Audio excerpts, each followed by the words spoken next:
Hi Gemini, welcome po sa ating channel. At ito ay inyong daily gabay tarot reading for November 19, 2024. Please be reminded kung naka-resonate kayo, comment down. Kung hindi ko naka-resonate, ibigay niyo po sa iba kasi general reading po ito. This is for you, Gemini, ngayong November 19, 2024.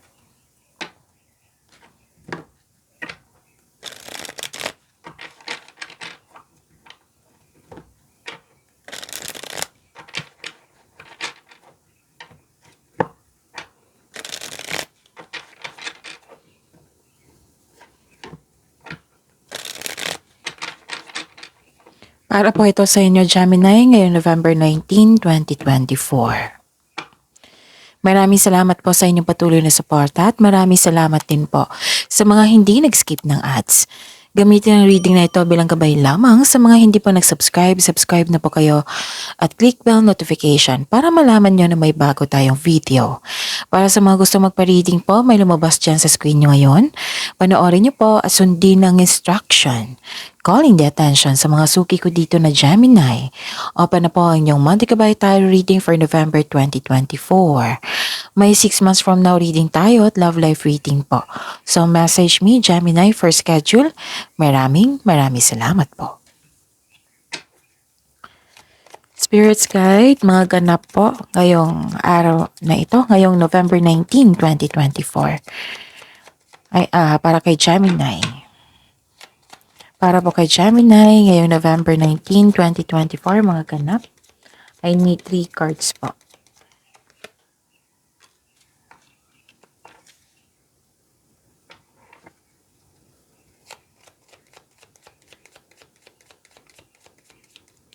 Gemini.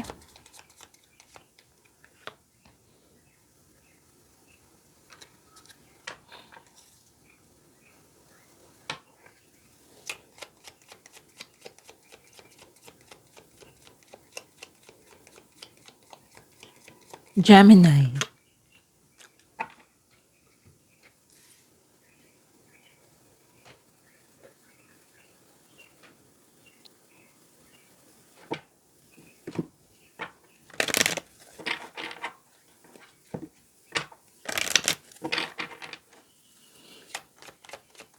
Mensahe niyo po para kay Gemini ngayong November 19, 2024. I need 2 cards po.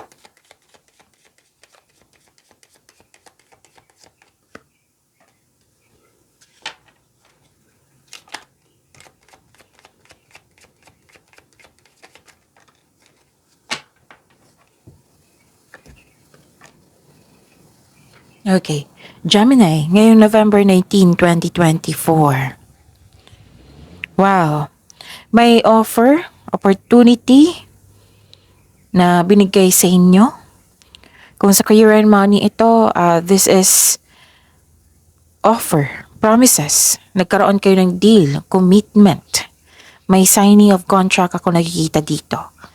Kung sa buhay pag-ibig ito, literal na proposal, pwedeng kasal, ikakasal. Tapos, nagkaroon kayo nagkasunduan, promises, long-term commitment. May nakita kong marriage contract dito. Pwede na nag-uusap kayo regarding sa marriage contract. Okay? At saka, may concern kayo sa isang tao na matigas ang ulo, mahirap kausap, or sobrang stricto. Pwedeng nagkaroon na kayo ng loss of connection ito. At nakikita ko rin dito na may delay. Pwedeng sa hinihintay nyo or delay sa paggawa ng aksyon, delay sa paggawa ng desisyon. Pwedeng ganon. Or nagkaroon ng blockages. Na may dahilan na hindi mo na matuloy, ganon. So, yun. At saka, wow, this is prosperity. May nag-uusap dito na pamilya, grupo ng tao. And I consider this is your family. Nag-uusap kayo. Pwedeng regarding sa domestic matters. Pwedeng regarding sa property. Tapos, some of you, home-based yung trabaho. Some of you, most of you ay Pwedeng nag-rest day, nagbakasyon, or nag-iisip na magbakasyon sa bahay, uuwi sa bahay. Kasi you felt calm, relax, and security pag nasa bahay kayo. Ganon. Great adventure. Take a risk. Venture forward. So this is opportunity. This is a clarification of your card here na take a risk. Magte-take kayo ng risk and move forward. Venture forward. So mag-take risk kayo. Magkakaroon kayo ng new journey. And joy and delight. Open your heart to joy.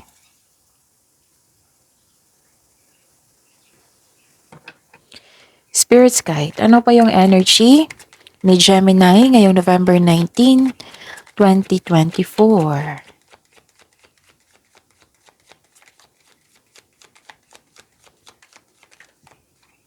Kunin ko to.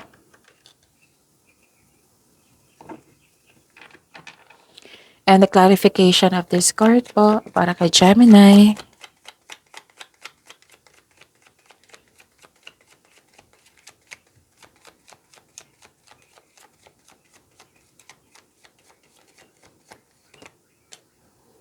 Okay. Sa mga may oras dyan, kung gusto nyo po, panoorin nyo po yung last 4 days kabay tarot reading, yung sunod-sunod na date. Kung may narinig kayo or may nakita kayong repeating message, meaning to say, pinupush yan ng card sa inyo na kasi ang ilan sa inyo hindi pa binigyan ng atensyon. So give attention kung pwede. Na kung maaari, bigyan nyo ng solusyon at aksyon. Okay? So remember Gemini, at the end of the day, alam mo na ikaw lang ang taong may kakayahan at responsable na gumawa ng sarili mong katotohanan at kinabukasan. So ano yung energy mo ngayon, Gemini?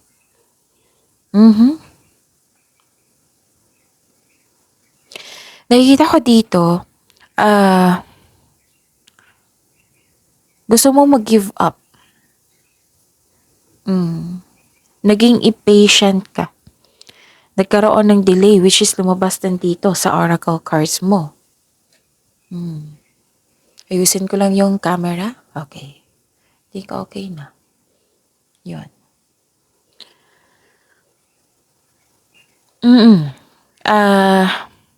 Naging impatient ka sa isang tao. Pwedeng sa isang bagay. Sa hinihintay mo. Lumabas siya dito yung concern mo sa matigas ang ulo, ayaw makinig, or sobrang stricto. May humihingi ng atensyon sa inyo dito. Pwedeng anak, pamilya, may grupo ng tao dito, or partner nyo. Ang sabi ng card dito, wag po daw kayo mag-surrender. Oo, wag kayong susuko, kaano man kahirap ang pagsubok. Kasi sa pagsubok, dyan tayo magiging stronger. Okay? Dyan tayo magiging matatag. May matutunan. So, ang sabi ng card dito, huwag kayo mag-give up. Okay? Habaan ng pasensya. Alam nyo naman kung delay ito sa paghihintay. Di ba? Paghihintay. Oo. May dahilan yan. Pwedeng may best plan si God sa iyo. Pwedeng may ipaparealize muna si God sa'yo bago dumating yun. Or pwede din na anong tawag dito? Tinitest niya yung patience nyo. At marami pang dahilan. Okay? So habaan niyo po yung pasensya. Yun. Kahit sa isang tao na matigas ang ulo, habaan po ang pasensya. Yan yung solusyon na nakikita ko dito. Habaan mo ang pasensya at pag-intindi. Okay? May new beginning dito. Nagkaroon ng freedom. Okay? This is a clarification of your card here na may new adventure, new journey. What I meant is new journey. Care is needed dito. Kailangan ng pag-iingat sa pagpaplano, konkretong plano ay kailangan. Okay? At saka, kung bibigyan mo ng time and effort ito, with patience, of course. At magkakaroon ito ng potential na magiging successful. So take a leap of faith and trust the support of the universe. Please know that you are divinely guided, Gemini. Huwag kang matakot sa mga challenges na yan. Okay? Instead, i-acknowledge mo ang mga lessons na na-encounter mo. This will lead you to new opportunities po. May personal and spiritual evolution akong nakikita dito. Okay? Okay. So, mag-ingat sa padalos-dalos sa pagpasya. Mag-ingat sa paggawa ng konkretong plano. Ganon. And listen to your intuition also, of course. Kung hindi nyo pa alam na kung paano mag-connect sa inyong intuition, i-search nyo sa Google. Kasi maraming paraan yan. Tutulungan kayo ng inyong intuition basta marunong lang kayong makinig. So, spread your wings and fly. Okay? Take a risk, and may sabi din dito, you should take a risk and try something new. Try to step out sa comfort zone mo. Kasi may pagbabago.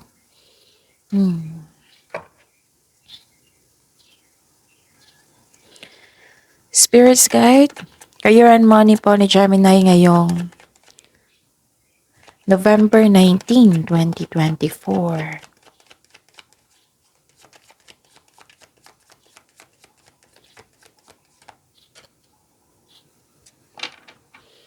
And the clarification of this card po.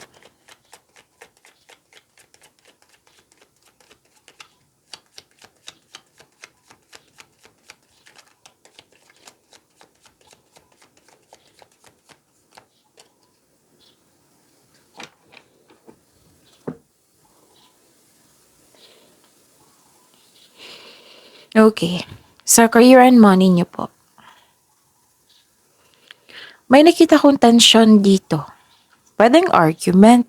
Nagkaroon ng argument. Nang dahil sa irresponsable. And ang sabi ng card dito, control on overspending. So this card asks you to save money, control on overspending. Okay? Nagkaroon ng hindi pagkakasundo dito. Nagkaroon ng disbalance. Sa career and money nyo to ha, ang reminder ng card nyo po dito to save money, control on overspending. Kung magkakaroon ng tamang pag-manage ukol sa pinansyal at budget, mas lumago pa ang iyong kaperahan. Sabi po ng card nyo po dito. Okay? Okay. Ano pa? Nakikita ko dito, wala kang pahinga. Hindi maayos ang tulog mo ngayon. So, kasi hindi ka kampante. Baka nag-overthink na kayo ha, you should stop overthinking, okay? Kasi nakakasama yan sa inyo. Pwede may nangyari na hindi kayo naging kampante. Oo. Na hindi maayos ang tulog, walang pahinga. Ayaw mong magpahinga. Andito eh.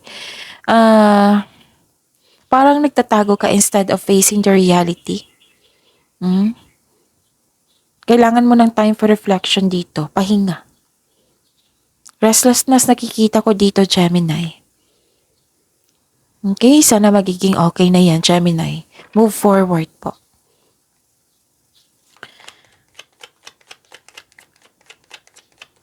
Spirits guide. Love, life, self-love, partnership, and romance ni Gemini. Ngayong November 19, 2024. And the clarification of this card po.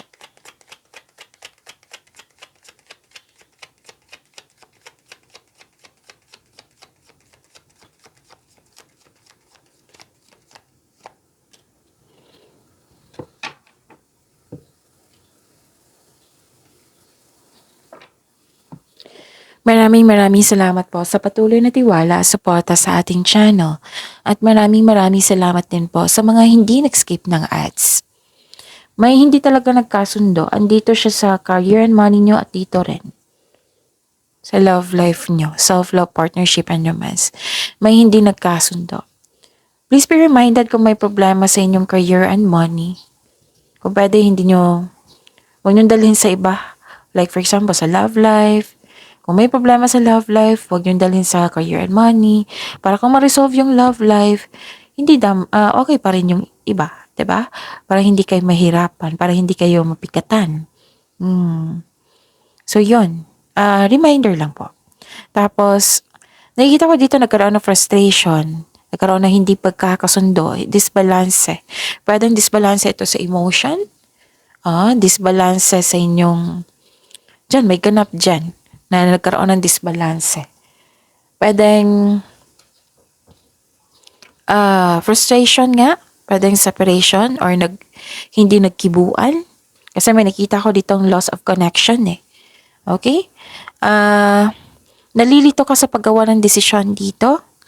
Pwedeng may unhealthy connection kayo sa isang tao. Yung naging dependent na yung tao sa iyo. Oo, parang yan yung concern mo. So, ang sabi ng card dito, to fix the imbalance, look inward to see where you can find the source of this harmony.